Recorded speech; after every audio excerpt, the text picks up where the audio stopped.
Advanced Fit technology utilizes different textures in the silicone skirt to create a superior seal against the diver's face. This unique feature, found exclusively in aqualung masks, also minimizes the marks left on the skin after a dive.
TechDive has more than 20 years of experience in developing and manufacturing wetsuits.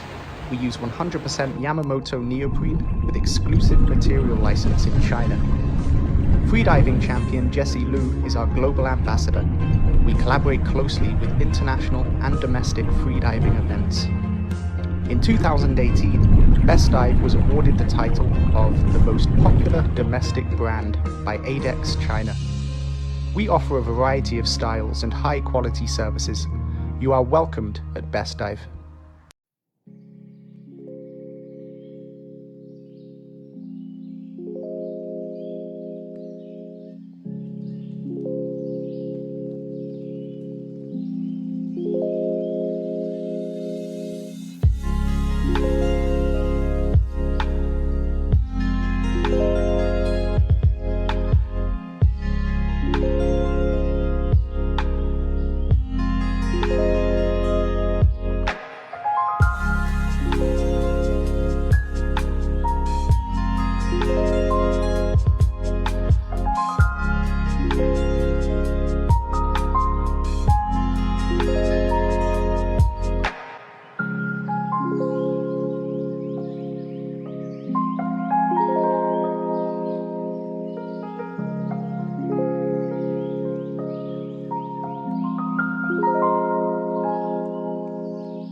High Springs, Florida. Population, 5,941 people. Located just south of the Santa Fe River. Home to springs, caves, and divers. Home to Halcyon. We are small-town America. We have big hearts, and we take pride in the work of our hands. Here at Halcyon, we understand everyone has their own reason for diving, and we understand each one of those divers is looking for the equipment that best suits their dive. We understand every detail, every stitch, every nut and bolt and screw that we put into our gear. We understand you desire the best and are not willing to settle for anything less. That's why every product at Halcyon is tested and approved for both our dive and yours. We take things personally, fine-tuning every piece and packaging each product carefully by hand. All right, thanks, Connor. Have a good one, bud. Our 8 to 5 is for your weekend dive. We are here day in and day out so you can experience the underwater world.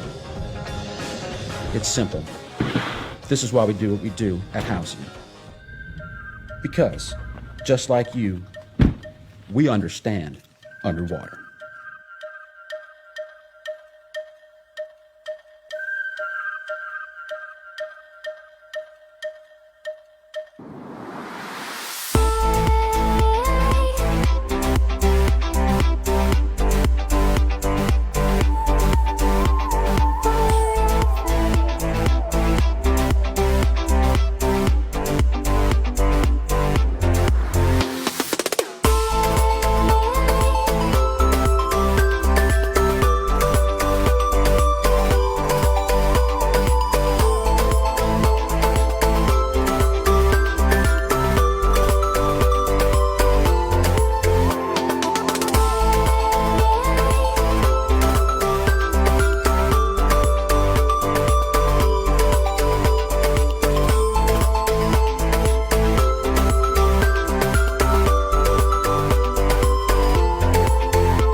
Hi, good evening. Welcome to the 8X Pixel Expo live webinar.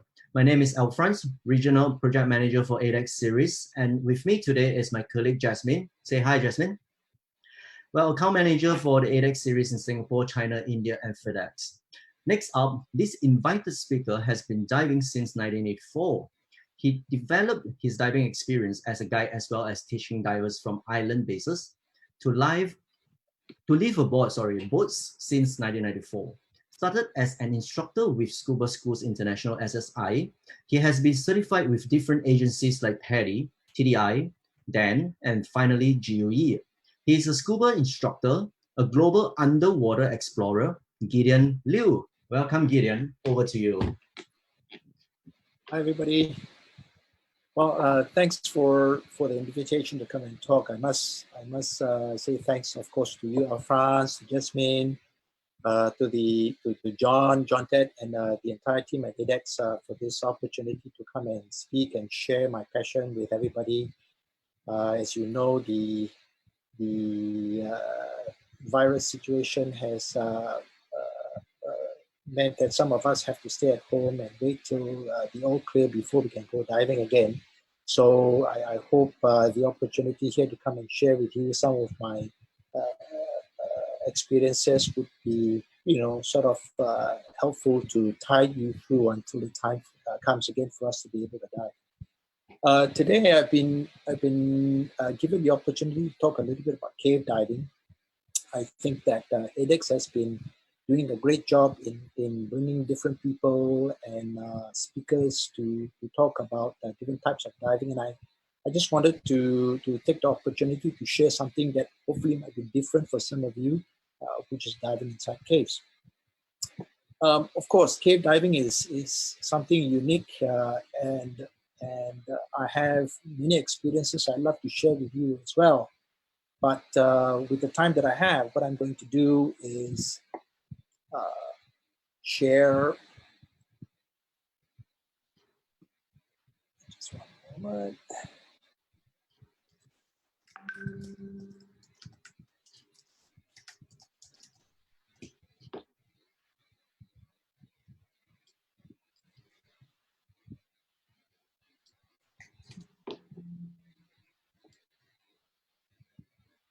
To share with you some of my significant moments in diving inside caves. I've been to many places around the world. I've had the privilege of or the privilege of being able to travel to different places and dive. And some of my most significant memories of cave diving is something that I will share with you today. So at the same time, obviously, it would be an opportunity for me to share with you a little bit about diving inside caves, and perhaps to maybe give you a sense of what the fuss is all about. Sometimes people talk about cave diving and talk about how dangerous it is, about what there is to see. I mean, after all, it's curious when what I would like to be my fans in diving would be my family. And it's not uncommon that in the earlier years when I am excited about my cave diving experiences, I would come home and want to show them all the videos and tell them all the stories about diving inside caves. But the attention span for my children is 3 minutes. And after that, they go back to their phones and then they go like, oh, well, caves are not very interesting for me. So I hope the audience that I'm talking to right now will be a little different and will be at least a little bit interested in why I cave dive. Of course, my kids do ask me these questions, right? Why do I cave dive? What's the big deal about caves, and what is there in caves that interests me so much? So hopefully with this opportunity, it will help me to share with you this new world that I find very beautiful, that I find inspiring for me. Because many of the caves that I've dived in, one of the things that appeals to me is the fact that there are environments that are still natural. Well, easier said than done. Depends also on how visited or how exposed the cave is. Unfortunately, many caves are not as they were when we first visit them. But that would be, a talk for another time. For me, it's a special experience. It's an experience that I find nothing else like. So a couple of these environments would be that I'm about to talk about would be places that I've been to, and as I said, that stand out in my memory. The first thing I like about these caves is it's not just natural; it's naturally beautiful. In many of these caves, the formations within these caves, because it's been carved out by water over many years, has very unique features. Just to give you a sense, this is a video from one of my friends. Well, as time progresses and civilization started moving, as well as development coming to the area, it was apparent that this system has to be protected in some way. So one of the hopes we have is with this documentary, people will get a sense of what lies beneath their feet and get a better understanding, and hoping that we are going to protect it before it is too late. As of May 2010, this area contains over 200 underwater caves and cave systems, and I'm not sure if the sound was coming out all right at the other end, but I think that the sound on this side isn't too good. So I'm going to just move ahead and talk about the rest of my slides here. All right, so diving in caves is a little different from diving in the ocean. Clearly, one of the issues with diving inside caves is it's being a different environment that requires extra consideration. The equipment that we use, the fact that we need to be careful about the way we move in that environment, our awareness, the way we plan and execute dives inside caves is something that we have to consider different strategies that we have to train for. Right? For example, in caves, one of the important things would be to find your way back out. So the use of guideline, for example, to navigate, rules to follow to ensure that you always find your way back to the entrance. The way we communicate, the use of lights to be able to see your way around inside caves are very important.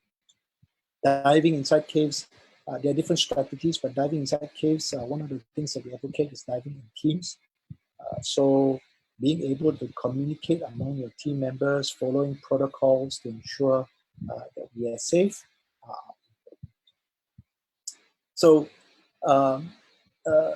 These are things that we all have to think about, right? What happens if emergencies occur, right? What kind of protocols or procedures that we need to follow will be something that we will need to go to training for. Now, for me, training was something that started in Florida back in 2000. This is a picture of me standing next to one of the springs between what my first experience was, which is Peacock Springs and Orange Grove. So this was one of the springs in between, and caves sometimes rise to the surface, which is what we refer to as a spring, as you see here. One of the things that impressed me with my first experience in diving in caves is how clear and pristine the waters were. As you can see. Now, one of the interesting things about these springs is also the fact that in Florida, many avid cave divers would cave dive as a hobby.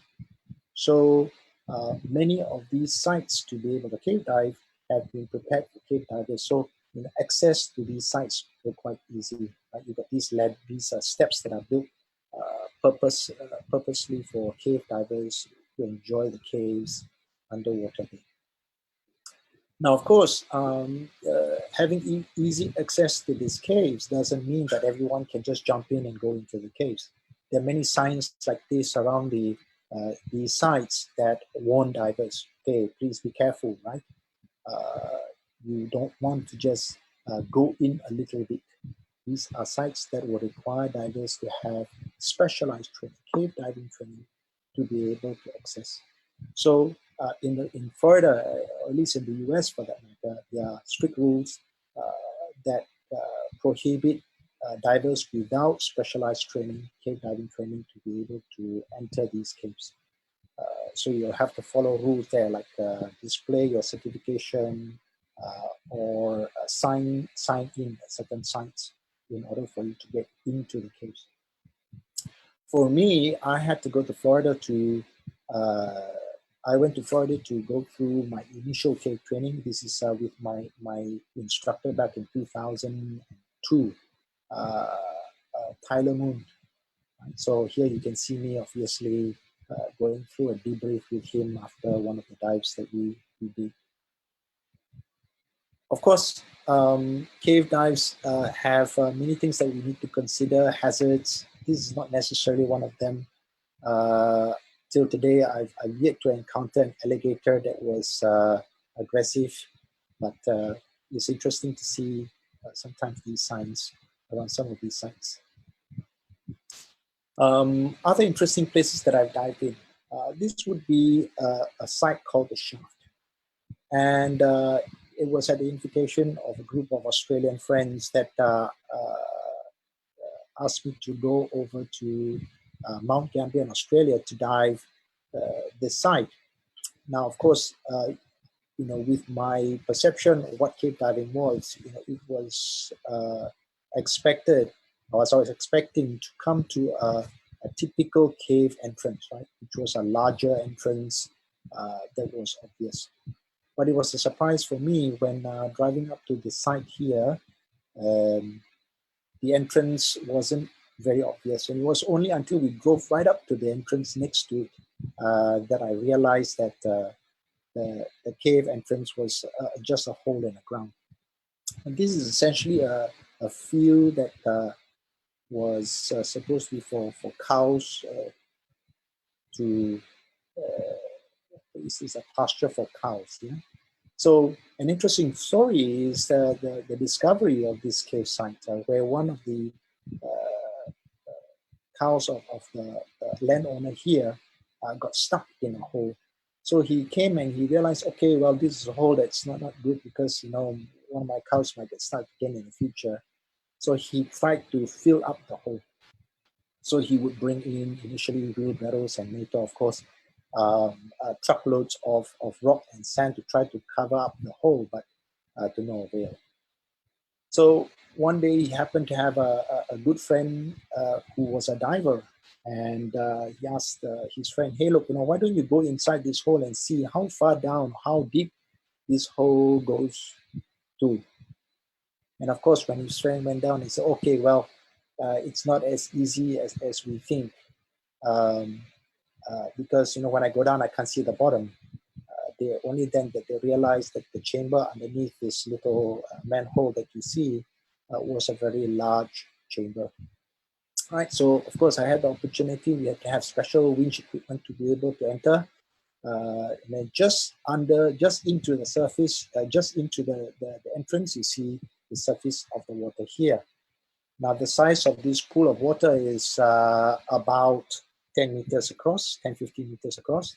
But you can imagine, if you look at this picture here, you can see right at the top of that diagram. This was a picture that was drawn, or a sketch that was made by Chet Exley, a famous cave diver from long ago, when he first dived this site. So you can see the entrance of the cave right at the top and the pile of rock at 35 meters, right? And you see the pile of rock relative to the size of the chamber.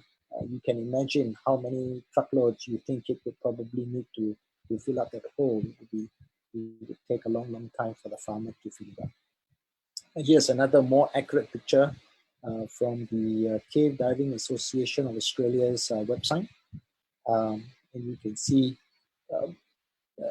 if you look closely at this picture here, you can see actually the artist's impression of the size of a diver relative to the entrance, relative to the rock pile. So this is a large chamber that I was told would be large enough to fit in a Boeing 747. This is a picture also from the internet, picture by Liz Rogers. The rock pile relative to the hole. I think this picture was adjusted. Well, so interesting places to dive, right? You can imagine sometimes it gives me a new perspective of, wherever I go. Sometimes I wonder what's under the ground. Another opportunity for me to dive in a very unique place was out in the desert in Australia again, called the Nullarbor. This is essentially a desert area right in the middle of Australia, between Perth and Adelaide, Melbourne. So right out in the outback, you have this place called Cockle-Biddy Cave. And I had the privilege of being part of an exploration project to be able to see how far it would go. The access to this site was unlike the shaft. Right? The shaft was, you hook up to a harness and then you lower yourself down into the hole, and right there you're in the cave. But here, to be able to get to the surface of the water to begin your dive, it was a hike down this slope into the cave. So right to the bottom of that slope there to where the water level is was quite a trek. So we had to carry all of our equipment down to the surface of the water before we could begin diving. So cave diving is not necessarily easy. Sometimes you need to have the relative fitness to be able to access the caves in the first place. Right? But I think the rewards are great. This is an idea of what the cave looks like once you get inside. The cave wasn't underwater all the way. There were chambers that we surfaced in, rock piles that we had to climb over to be able to access further into the cave. So this is at the start, at the end of over the first rock pile that we come across. These are other pictures to show you what it looks like. Now, caves are not always in far away places or in difficult to access places. My first experience, contrary to that, was this other opportunity to dive in Budapest, Hungary, in this cave called Molna János. And again, by then I had some degree of experience. So when I was told, okay, well, there's this opportunity to dive in this beautiful cave in Budapest, well, I was all up for it. But it was interesting because the transport that was supposed to take us to the cave site, came to the hotel to pick us up. And I was expecting, okay, well, because Budapest is a city, right? So we were staying in a hotel in close to the city, and I was expecting the van to drive out to the countryside, so I was expecting a long drive before we get to the site. But it was a 10-minute drive, and then the driver stopped the van and said, okay, well, this is where we are. So it was sort of like a suburb area, and it looked like somebody's property, right? Sort of like you go to Bedok, and then you go to one of the leather properties, and then you open the gate, and then he goes inside and he said, okay, well, this is the cave site. So I was quite surprised when he led us to this little trap door that you see on the ground on the right. I said, okay, well, this is the cave to the entrance. So we were brought to the what used to be an old Turkish bathhouse, abandoned now, and this is the area where we get up and prepared to enter the cave. Right? Obviously, with cave diving, you would go through a clear plan. There would be maps for you to follow, as you can see on the bottom. We would have come up with the different teams that were supposed to dive with each other and come up with with a defined route that we were going to navigate. And then we will, of course, get into the water. This is a picture of the entrance, a little squeezy at first. But once through this, we get to see what the cave looks like. A unique place because the water here is there are thermal vents that affect the water in this cave system. So it was interesting when as we were moving through the water, you would sometimes experience a very dramatic change of temperature.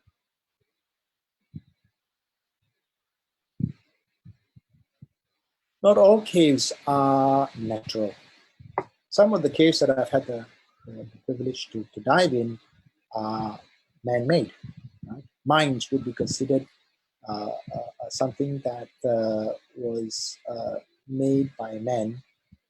In the case of Oyamo in Finland, this was a mine that flooded in time and is now a site. Well, recently that might have changed, but it was a site that was enjoyed by cave enthusiasts for some time. Well, Oyamo had presented unique challenges in itself. For one, the water in Finland is very cold. So diving in Oyamo would require someone to be used to have the training to be able to manage themselves in cold water.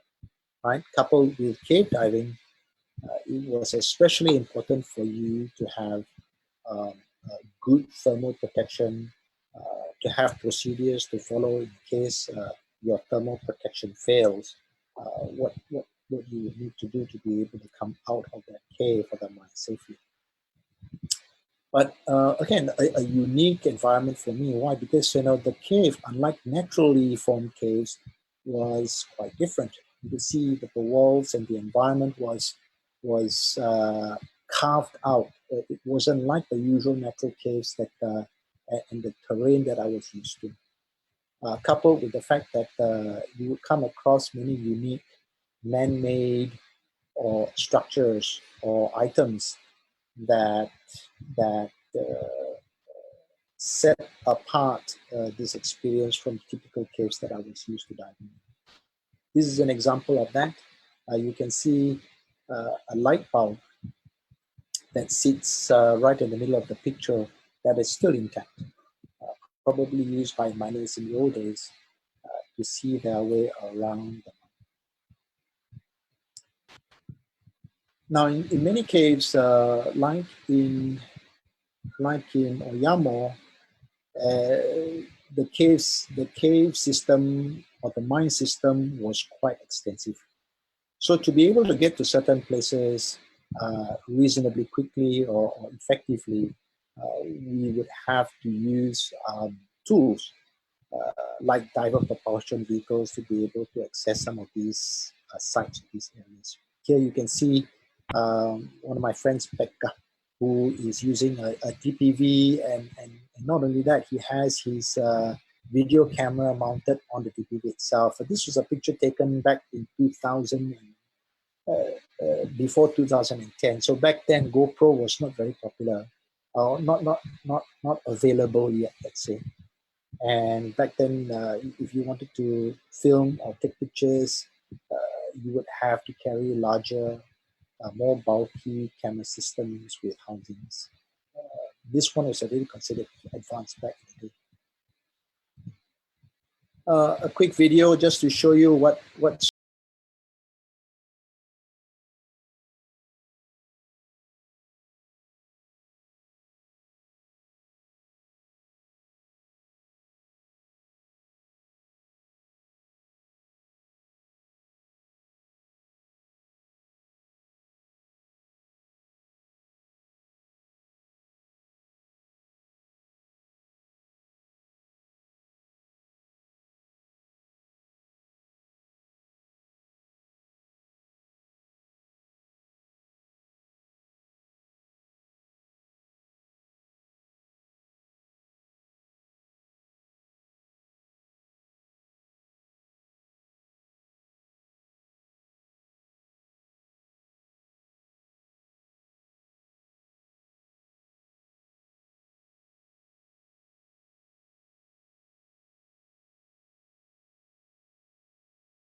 I again apologize for the quality of the video there. It doesn't seem to be working very well here. All right, let me move on. It's not uncommon that one of the questions I get is what are the things that I see. You know, it's a very curious question I had from my daughter long ago. At one point when she asked me, you know, we're diving inside caves, do I see any monsters? Do I see anything inside the caves that are scary? And it's interesting because, you know, like you think sometimes you may have encounters, alligators, for example, like you saw the sign earlier. But with the experience that I've had so far, unfortunately, well, or fortunately, I've never had the opportunity to encounter such monsters. Hopefully, never ever. You know? But I think that I again have been privileged to have experience with potentially other kinds of monsters, big monsters that may have lived in these caves long ago.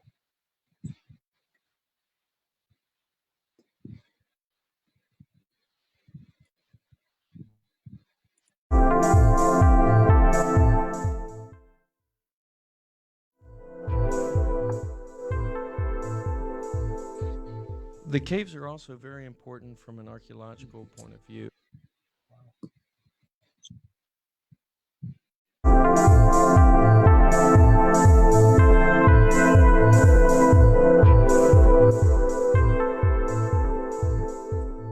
The caves are also very important from an archaeological point of view.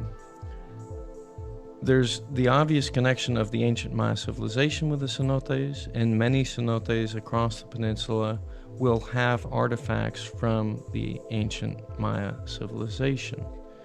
What few people realize is that there's also a connection to the last ice age and the Pleistocene era, and the fact that there are a lot of bone sites within the cave systems here that are helping paleontologists and archaeologists learn more about what this place would have looked like during the last ice age and what types of species would have populated this area. One very important aspect with regards to diving anywhere in the world with archaeological artifacts is never to touch or displace any artifact when you find it. The spatial context of any archaeological artifact, no matter where it is of the utmost importance to the scientists who are studying them. Once an artifact has been moved, it has lost all of its value.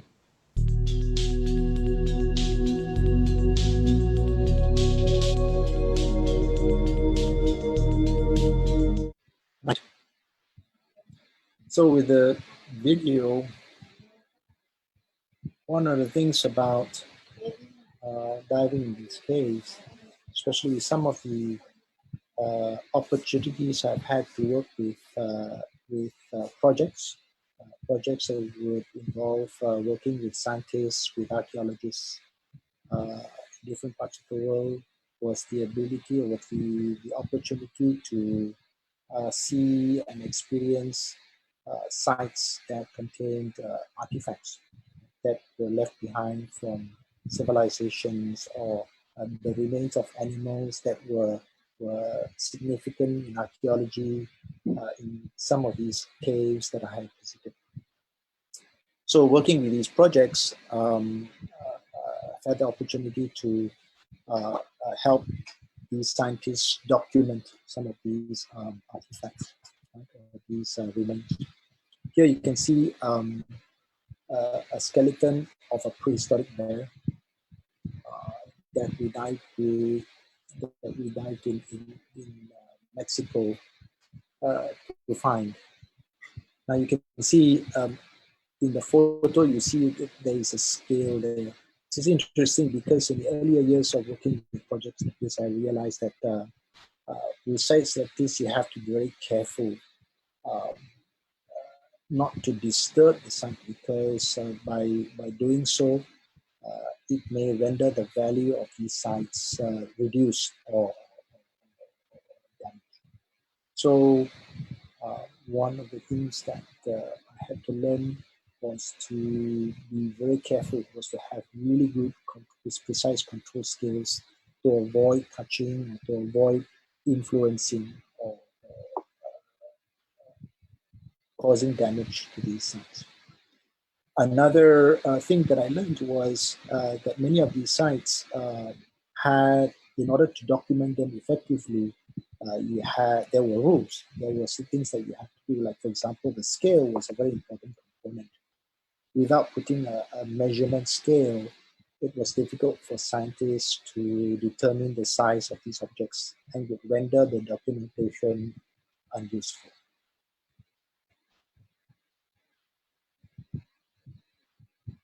Right. One of the projects that I've had the opportunity to work in that was, again, significant for me was working with Alberto and INA, which is the archaeological relevant organization in Mexico that was responsible for documenting this site that was discovered by Alberto as well as his friends in this place called Hoyo Negro. Hoyo Negro in Spanish literally translated means black hole. And I'll show you a map of the site a little later, but the entrance, as you can see, is unique here. This is a ladder that was constructed by the locals in order to be able to access the site. Otherwise, it would be a pitch that goes down almost 10 to 15 meters. And within the pitch, you see the surface of the water. So in order for us to rig up and prepare, we would later installed floating platforms that allowed us to be able to set up before we began our dives.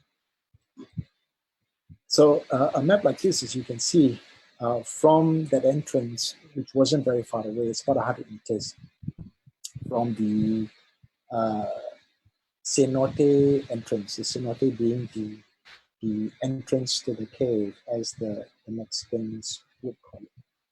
So the cave entrance to this pit, to this black hole, was about 100 meters away.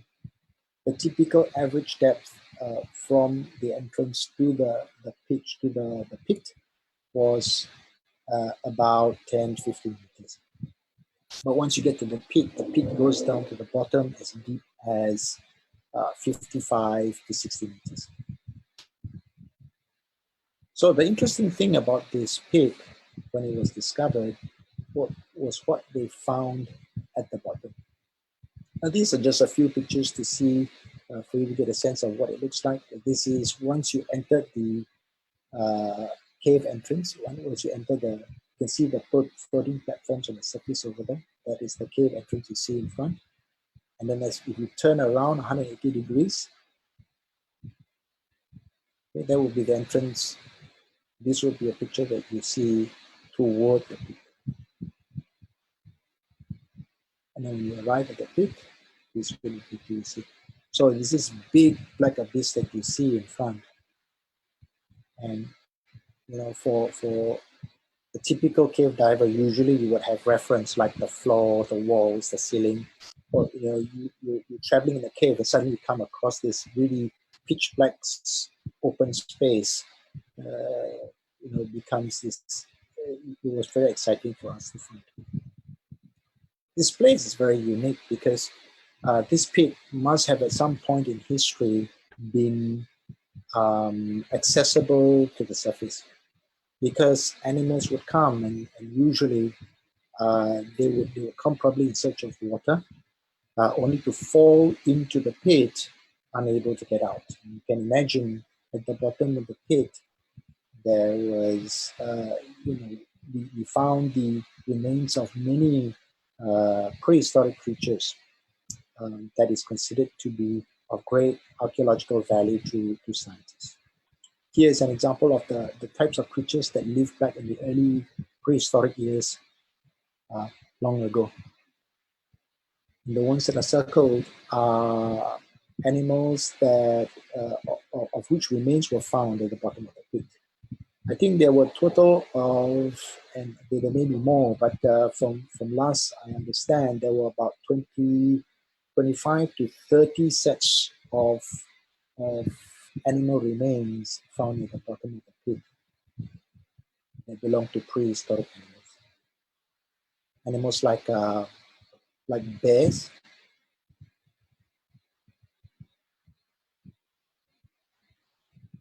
that's a saber-toothed tiger,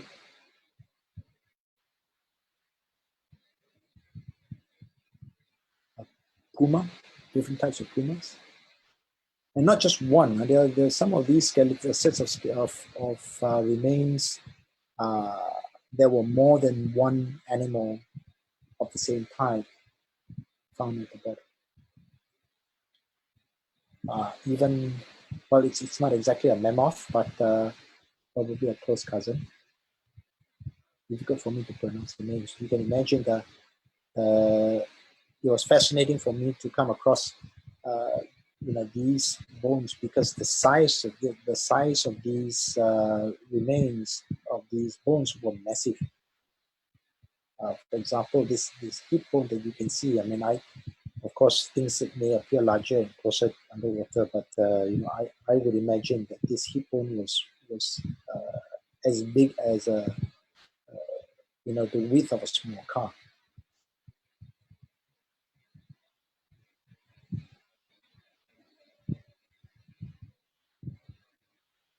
Right. Now, here's an interesting thing. Also, is the first time I learned what a prehistoric sloth was. When someone explained, okay, well, there are also the remains of skeletal remains of a sloth. Now, in my mind, back in the earlier years, being ignorant, a sloth to me was this small, cute creature that you would see in this picture. But a prehistoric sloth back then was about 3 meters tall, and it had very sharp claws, and it was thought to be a very dangerous animal. That's a prehistoric sloth, as you can see back there, and you can see the sharp claws on its arm, on its hand.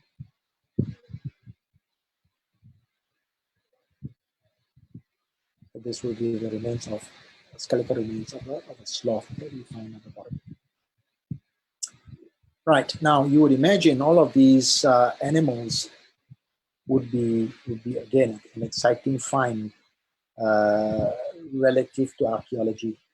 But can you imagine if we came across the remains of human species, which interestingly enough was something that the exploration group found. So this is a picture of a human skull that was among the remains that was found in the pit. And the picture that you see here on the right is as the skull was found. If you look closely, this is a skull that is upside down. You can see the teeth, which is the teeth on the upper part of the mouth. Right, the jaw is separated. You can see the eye sockets on the bottom of the skull. So, to cut the long story short, this was essentially a skeleton which today has been found to belong to a very young girl. They estimate that this was a girl that was in mid-teens, a prehistoric girl that lived many, many years ago. I think carbon dated to about 12,000 years ago. So again, clearly to scientists, this was a very, very valuable find. Again, one of the concerns with this site was the way the bones set. How these bones, as in their position, to scientists might tell a story. So again, as divers, we have to be very, very careful not to disturb or touch any of these remains, especially during the initial phase of exploration, of documentation, which involved taking a lot of pictures, taking a lot of measurements to document the bones or the remains as it's set, in order for the scientists to be able to derive and analyze. Later on, after documentation was sufficiently gathered, a decision was made to remove these skeletons, particularly because it was clear at some point that other divers were coming to the site unauthorized and disturbing these remains. When that decision was made, on another occasion, after this picture was taken, the skeleton was found in a different position. The skull was found in a different position. So I think as a result of that, it was clear that someone had come to disturb the bones or the remains. And it was decided that the remains would be removed.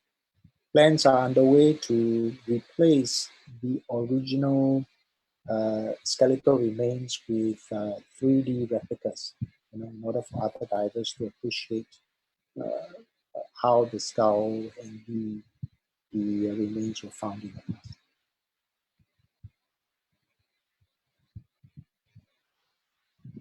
The skeletal remains were nicknamed Naya by the team that found her. For those of you that are interested, this featured on the cover of National Geographic a couple of years ago, and the article might still be available for those that are interested. Documentation was consisted of mostly taking photographs that was built into various models. One of the tools that we used was software that built 3D models, 3D modeling of the entire site. We also had to survey the site and measure the site and particular distances, like for example, the size of the peak, the navigation, and the specific sites where the remains were found within the peak.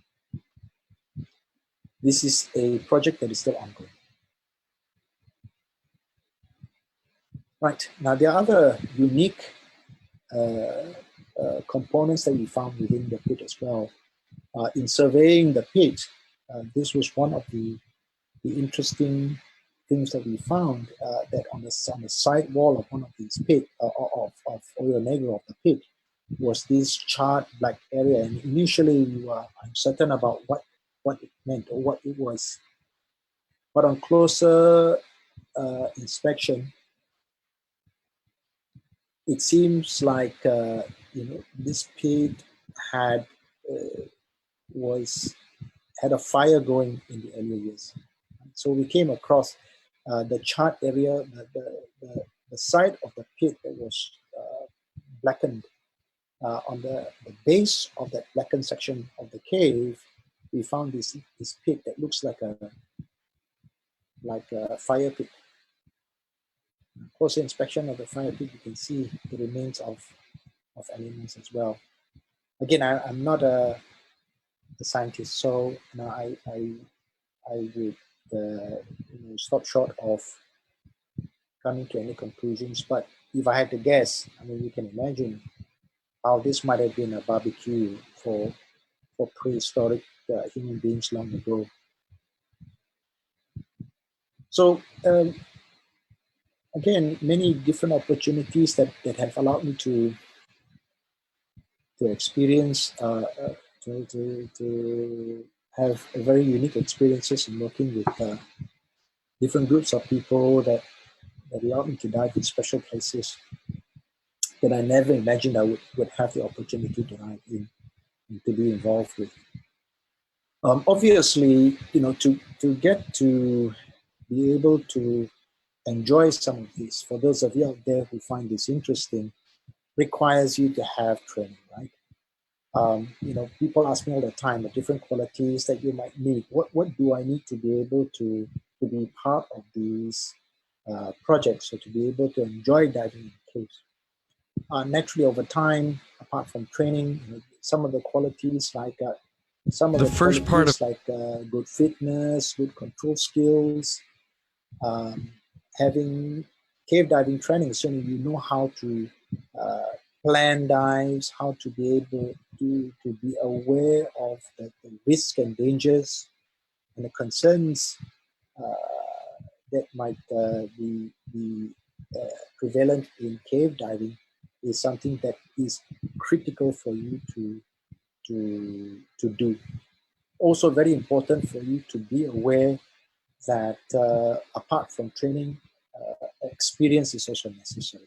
And for you to go in depth into a particular area of interest is experience, right?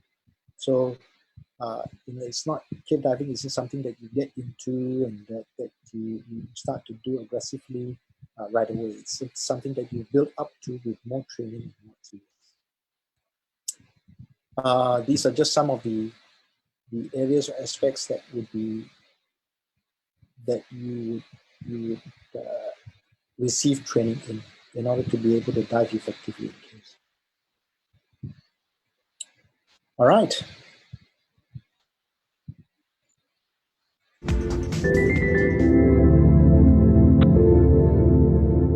Here's a quick video of what kind of hazards that you might expect in diving in caves. I'll just show you very quick. Let it run quickly.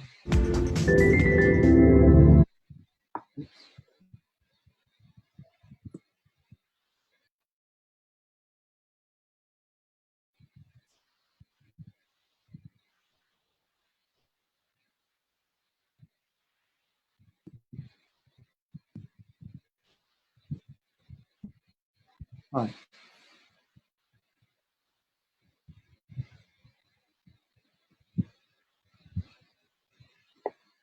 I really must apologize for the quality of the video and the sound of it. I'm going to have to learn how to be able to do this better.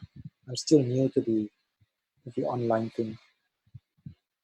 But I hope for those of you who've come to listen in on the talk that this has been something interesting for you. I'd be happy to answer any questions that you may have, or if you have any questions or interest to be able to watch some of the videos, I'll be more than happy to share these video clips with you at some point later down. Right. Thank you, Gideon. So we have got some questions for you over here. So by Noraliza Ismail, she says, "Hi Gideon, what tools were used for the surveying the caves and for the mapping? Is it a physical mapping or the usage of some tools?" Short answer, especially with up until I think even recently, I mean within the last few years, surveying caves and mapping them was something that was very basic. The typical tools that I would use to survey and map caves would start with the use of a topo compass, pencil, and a notebook. Right? So what we would do is we would take very specific basic measurements first, or surveying points first. The first survey points or reference points that we would use will essentially be the guideline that we would use to find our way around the caves. And as you know, in caves, guideline is our lifeline. It leads us back to the exit. So with these lines that are laid out within the caves, what we would do is we would measure them by taking reference points, like the depth of the tie-off points, the depth, the azimuth of the line. We would measure the line distance, by measuring it. And we will put all this information into little notebooks. For exploration, it is typical that with one diver in the front exploring passages and laying new line into new cave, the second diver at the back would be surveying, would be taking these measurements and writing down the notebook. Recently, there have been tools that have helped us make this job easier. There is this tool called the Nemo, which is a device that we clip onto the line that has a roller that allows us to be able to take all of these measurements, right? The depth of the tie-off points, azimuth of the line, the distance of the line, to form what we consider to be the basis of a stick map as the start to creating a map. And of course, later at later times, we come back to these caves and add in the details, right? Like the distance to the walls, the ceiling, the bottom, and sketch in components that we find within. I hope that helps. Right. Thank you very much, Gideon. So the second question is, now, Gideon, you have been to quite a lot of caves in the world. Is there any challenging or memorable caves in your experience? Challenges in the environment and the equipments that you used? I was trying in my presentation to present to you some of the caves that were very unique, very curious to me, right? Like the shaft, for example, which was really very unique. With Monayanos, where the water was very cold, or like with the Nullarbor, where the sites were very difficult to access. But I think I understand what you mean. With exploration projects that I've been on, apart from those challenges that you saw in the video, would be the kind of hazards that we would encounter in caves, like visibility. Right? Not all caves have good, pristine, clear waters like you saw in the video. Many of the caves that we've been into to explore have far worse visibility.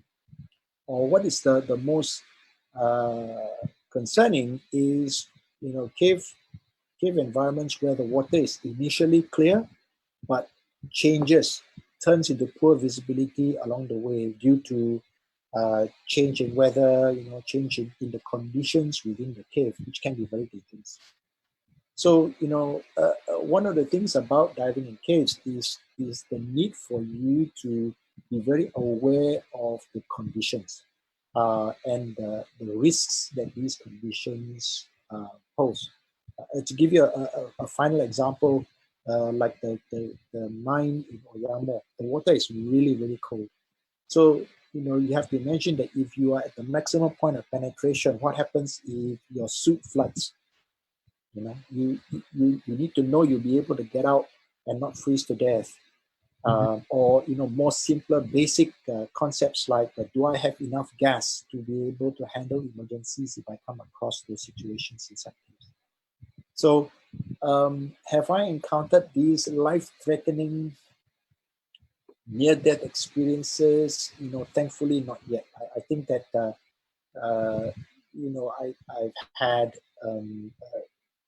I've had the benefit of maybe good coaches, good training, a very conservative system or approach towards cave diving that allows me to be very careful with assessing risk. I think, in other words, to summarize, I feel safe with the cave diving that I'm doing, particularly if you follow the rules. Cave diving is not really dangerous if you have the skills and the awareness. If you follow the rules with a good system that you're trained under, diving inside caves is generally safe. Right. Thank you.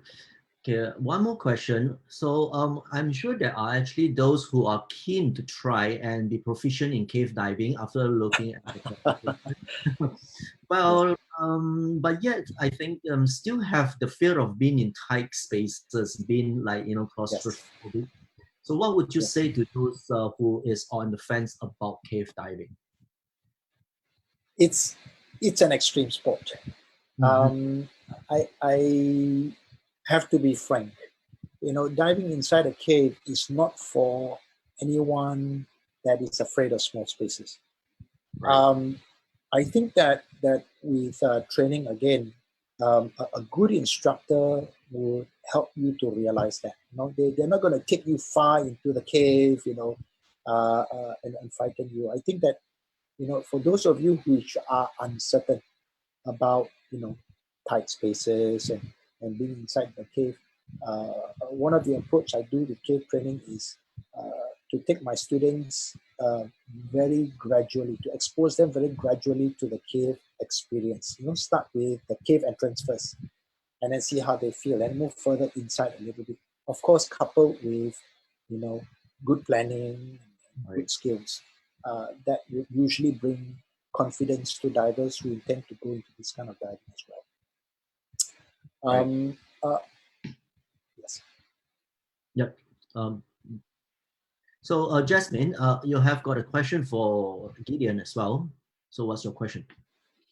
So Gideon, you mentioned in your presentation that the artifacts, once it's moved, it actually loses its value in terms of research-wise, right?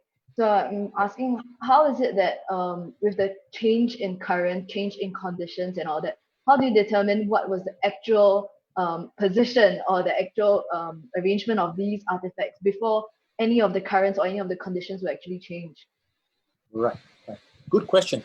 I mean, you see, that's exactly the point that researchers try to make to me. Like, for example, if this artifact or remains that you saw in the video or in the pictures sits where it is, it tells a story.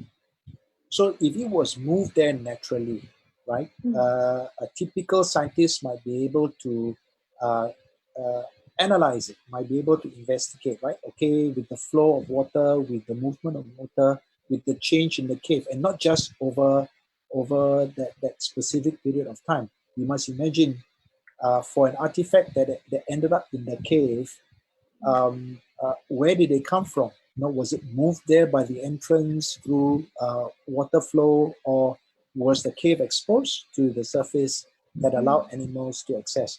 So the way the bones sit helps scientists to be able to try to derive explanations to how it ended up there. I mean, for me, I see my role as helping these researchers to be able to achieve these goals. Scientists may not have the skills to dive, so I dive, I gather the documentation and the data, and I bring it to them, and then they see, and then they guess, and then they say, oh, this might be what happened, this might be what happened. So we work together to be able to try to find clues to